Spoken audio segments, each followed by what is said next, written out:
Hello friends, subscribe to our channel and press the bell icon to never miss any updates. Hi everyone. हम लोग NCERT solution में 2.4 तक कर चुके थे। तो अगले क्वेश्चन की तरफ बढ़ते हैं। क्वेश्चन नंबर 2.5 कहता है कि अ parallel plate capacitor with air between the plates has a capacitance of 8 picofarad. What will be the capacitance if the distance between the plates is reduced by half and the space between them is filled with substance of dielectric constant 6। तो सीधा सीधा इसका question ये है कि एक parallel plate capacitor आपका है, ये पैरेलल प्लेट कैपेसिटर है और इसकी कैपेसिटी आपको दे रखी है, कैपेसिटी आपको दे रखी है 6 बराबर 8 पिको फैरेड। क्वेश्चन में ये कह रहा है कि अगर इनके बीच का सेपरेशन आधा कर दिया जाए और इनके बीच में एक डाइलेक्ट्रिक मटेरियल भर दिया जाए जिसका डाइलेक्ट्रिक कांस्टेंट के बराबर कितना है 6 है, तो इसकी कैपेसिटी कितनी हो जाएगी, बस ये पूछ रहा है। तो मान लेते हैं इनके बीच का सेपरेशन पहले प्लेट का कितना था d और इसका एरिया ऑफ द प्लेट कितना है a। अब बताओ आधा सेपरेशन आधा करने पर एरिया तो कम नहीं होगा, एरिया कम तो नहीं होगा लेकिन इसका सेपरेशन कम हो जाएगा। सेपरेशन कितना हो जाएगा, सेपरेशन इसका हो गया d/2। तो यहाँ पे कैपेसिटी निकाल देते हैं। c की वैल्यू कितनी है एप्सिलॉन नॉट a/d जिसकी वैल्यू कितनी है 8 पिको फैरेड। और यहाँ पे कैपेसिटी की वैल्यू मान लेते हैं c' जिसकी वैल्यू हम क्या लिख सकते हैं k epsilon not a upon d/2 मतलब कितना हो गया 2k एप्सिलॉन नॉट a/d। दोनों का ले लेते हैं रेशियो। जब दोनों का रेशियो ले लेते हैं c'/c तो c' की वैल्यू कितनी है 2k एप्सिलॉन नॉट a/d और इधर इसकी वैल्यू कितनी है एप्सिलॉन नॉट a/d। ये और ये epsilon not a/d epsilon not a/d चला जाता है। तो c' की वैल्यू कितनी आ गई 2kc। सब कुछ दे रखा है, रख दीजिए आंसर आ जाएगा। c' की वैल्यू कितनी है 2 और k की वैल्यू कितनी 6 और c की वैल्यू आपको 8 दे रखा है, तो कितना हो गया 96 पिको फैरेड आई थिंक। हाँ 96 पिको फैरेड, ये आपका आंसर आ गया। तो क्वेश्चन नंबर 2.5 का आंसर है 96 पिको फैरेड, ये आपका आंसर है।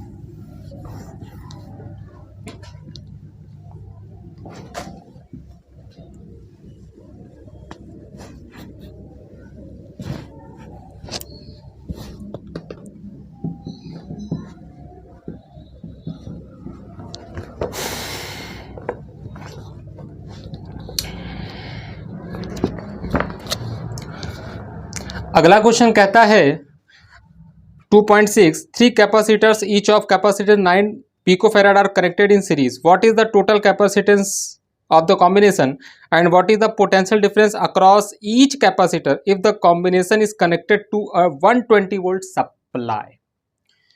तो क्वेश्चन में दे रखा है कि 9 पिकोफैराड का 3 कैपेसिटर है जो कि किस में कनेक्टेड है, सीरीज में कनेक्टेड है।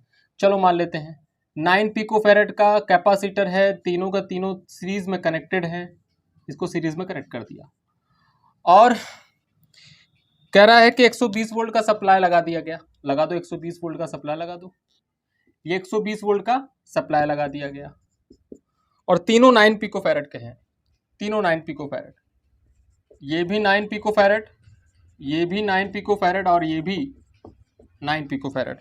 तो क्वेश्चन ये कहता है कि what is the total capacitance of the combination. I think ये तो बड़ा आसान क्वेश्चन है, सीधा सीधा फॉर्मूला बेस्ड क्वेश्चन है, आ जाएगा आंसर।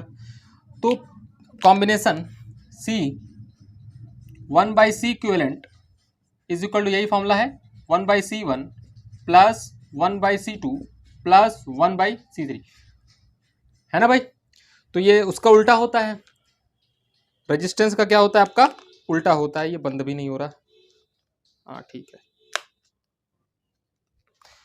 तो ध्यान दीजिए 1/C1 plus 1/C2 plus 1/C3, तो इसकी वैल्यू हमारे हिसाब से आ रही है C इक्विवेलेंट की वैल्यू, सबकी वैल्यू रख देंगे 1/9 प्लस 1/9 प्लस 1/9, इसकी वैल्यू आ जाएगी 9/3 and this is equal to 3 picofarad है। यूनिट का ध्यान दीजिएगा बेहद, पिको फैरेड में दिया है तो आंसर भी पिको फैरेड में ही आएगा। और what is the potential difference across each capacitor, देखो ना तीनों की कैपेसिटी बराबर है तो तीनों में वोल्टेज इक्वल बटेगा। इक्वल बटेगा मतलब 120 वोल्ट है तो इसमें कितना आएगा, इसके अक्रॉस आएगा 40 वोल्ट, इसके अक्रॉस भी आएगा 40 वोल्ट और इसके अक्रॉस भी आएगा 40 वोल्ट। तो 40 वोल्ट 40 वोल्ट 40 वोल्ट तीनों के अक्रॉस आएगा और इक्विवेलेंट कैपेसिटेंस आपका 3 पिको फैरेड है। तो दिस इज द आंसर। अगला क्वेश्चन कहता है कि 2.73 capacitors of capacitance 2 picofarad 3 picofarad and 4 picofarad are connected in parallel. तीन कैपेसिटर्स हैं, तीनों की कैपेसिटी अलग अलग है, 2 3 4। यहाँ बनाता हूँ 2 3 4। एक कैपेसिटर, दूसरा कैपेसिटर, तीसरा कैपेसिटर। तीन कैपेसिटर हैं, तीनों की कैपेसिटी अलग अलग है। एक की कैपेसिटी है 2 पिको फैरेड, एक की कैपेसिटी है 3 पिको फैरेड 3 पिको फैरेड और तीसरे की कैपेसिटी है 4 पिको फैरेड। कहता है कि इसे 100 वोल्ट सप्लायर से कनेक्ट कर दिया गया। पहला क्वेश्चन तो शायद यही पूछ रहा है, इक्विवेलेंट कैपेसिटेंस ही पूछ रहा है आपसे। सीधा इधर तीनों को जोड़ दीजिए क्योंकि रेजिस्टेंस का उल्टा है भाई, total capacitance of the combination पूछा हुआ है। तो total capacitance of the combination पूछ रहा है तो सीधा तीनों को क्या कर दीजिए, ऐड कर दीजिए क्योंकि पैरेलल में है।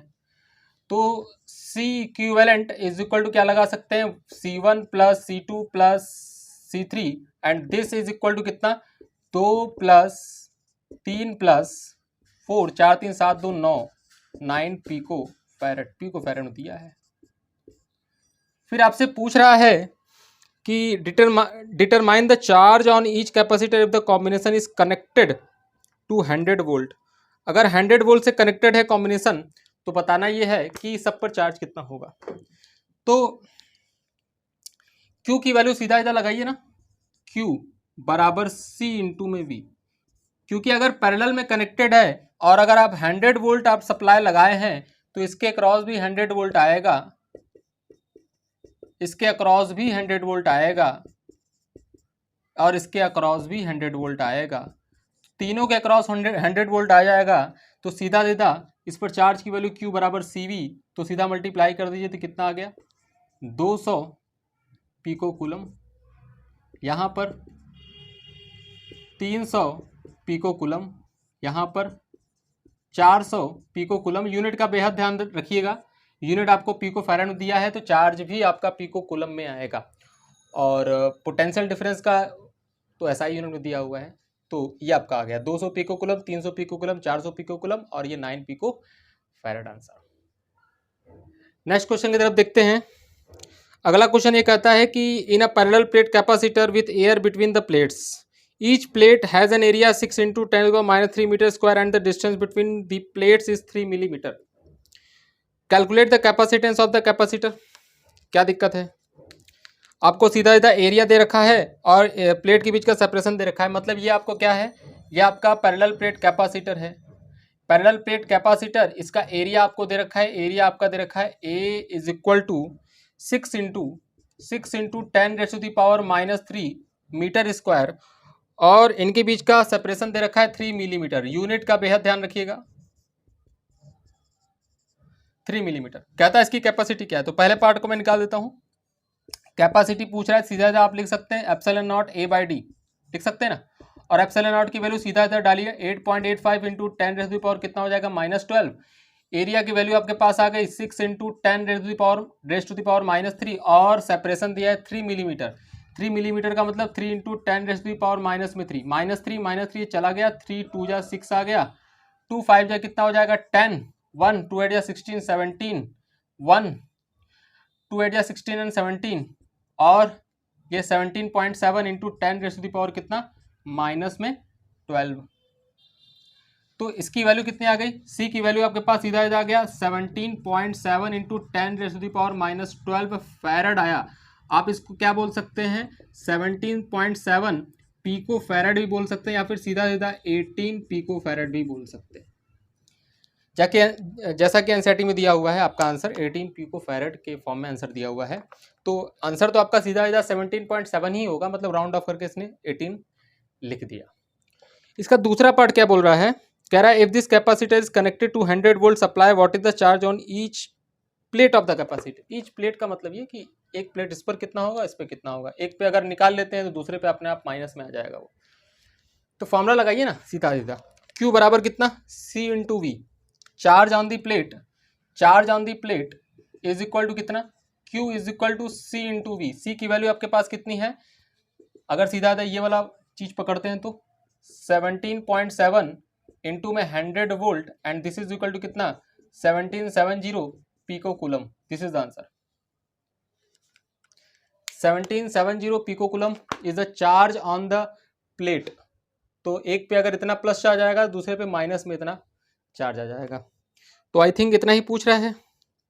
हाँ, नेक्स्ट क्वेश्चन भी कह रहा है 2.9 में कि explain what would happen if in the capacitor given in exercise 2.8, मतलब पहले वाले क्वेश्चन में 3 millimetre thick mica sheet dielectric constant 6 were inserted between the plates. तो क्वेश्चन ये बोल रहा है कि अगर इसके बीच में पूरी तरीके से, क्योंकि इसने बोला है कि 3 मिलीमीटर मोटा शीट, इसका मतलब ये नहीं कि थोड़ा सा डालोगे, 3 मिलीमीटर सेपरेशन है और 3 मिलीमीटर का मोटा शीट डालोगे तो पूरी तरीके से भर जाएगा। और अगर ये पूरी तरीके से भर जाएगा तो ये कैपेसिटर पूरी तरीके से भर चुका है। अब ये लो दूसरे वाले क्वेश्चन में, और के की वैल्यू यहाँ 6 दे रखी है।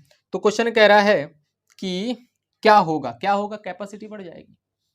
इसकी कैपेसिटी क्या हो जाएगी, बढ़ जाएगी। पहले कैपेसिटी कितनी थी 17.7 पिकोफैरेड या फिर 18 पिकोफैरेड बोल सकते हैं। तो इसकी कैपेसिटी कितने टाइम्स बढ़ जाएगी, के टाइम्स बढ़ जाएगी। सीधा सीधा बोला जा सकता है capacity in medium is equal to K into capacity in air.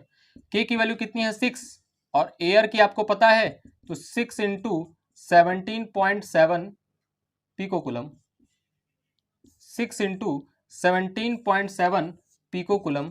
जब इसको क्या कर देंगे, मल्टीप्लाई कर देंगे तो कैपेसिटी आपके पास आ जाएगी। तो क्वेश्चन ये कहता है कि while the voltage supply remained connected after the supply was disconnected। Question ये है कि अगर मैं डिस्कनेक्ट करके अगर मैं इंसर्ट करता हूं तो क्या होगा कैपेसिटी में, तब भी कैपेसिटी बढ़ेगी। और अगर डिस्कनेक्ट करके कनेक्ट करके वोल्टेज सप्लाई से अगर आप उसको क्या करते हैं, उसको इंसर्ट करते हैं तो कैपेसिटी तब भी बढ़ेगी। मतलब चाहे जिस भी सिचुएशन में कैपेसिटी बढ़नी ही है। अगर आपने बैटरी को कनेक्ट करा के डाइलेक्ट्रिक डाला है तब भी कैपेसिटी बढ़ेगी, और डिसकनेक्ट करा के अगर डाइलेक्ट्रिक डाला है तब भी इसकी कैपेसिटी तो बढ़नी ही बढ़नी। कैपेसिटी हर केस में बढ़ेगी चाहे कुछ भी हो जाए। ठीक है, तो उसका आंसर तो यही है 6 इंटू 17.7 पिकोकुलम। अब मल्टीप्लाई करिएगा, जो भी आएगा ये आंसर इसका आएगा। ठीक,